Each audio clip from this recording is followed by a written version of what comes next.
এই এই শুন তুই রসুন কয়টা কেজি বেচছা? হ্যাঁ 8 টাকা কেজি রসুন বেচছিস তাইছা? ওই কাদং আড়ে 8 টাকা 20 পয়সা, 20 পয়সা কে রানবো? হ্যাঁ 20 পয়সা কে রানবো? 8 টাকা কেজি জানি রসুন বেচছিস না, একবার পার মারম কিন্তু তোরে। তুই মাত ধরিস বেশি দাস, হ্যাঁ ছোট মতন থাকবি। রসুনের দাম কিন্তু কমবো, 8 টাকা করে বেচাই ভালো হয়েছে। না তোমার বেচন সুতা না না, তুমি মাত ধরিস সুতা না হ্যাঁ যদি বেচছাবি আর জানি 18 রসুন বেচো না তুমি। কে ভাই রসুনের দাম দাম না 7 টাকা যাই পড়ছে। সাতরে আইছে হ্যাঁ বাজার কপালে যা আছে হ্যাঁ আর আমি তো ওগুলো জানি না, আমার 8 টাকা কেজি এনে দেন রাখবো।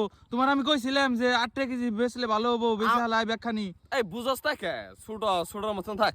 না আমার 8 টাকা কেজি এনে দেন রাখবো, আমি ওগুলো জানি না। আমি কোন থেকে এনে দেবো 8 টাকা? তুমি বেচবার দিলে না আমার সেদিন কে? বেচবার দিলাম না হ্যাঁ তুমি কপালে শনিবারে 8 বুঝলা, আমি মঙ্গলবারে জইনা বেচলাম, তুমি ওটা মানলা না আমারে। বাদ দে না আমার 8 টাকা কেজি এনে দেন রাখবো, তুমি বাদ দে। জামু না তাই করো। বাদ দে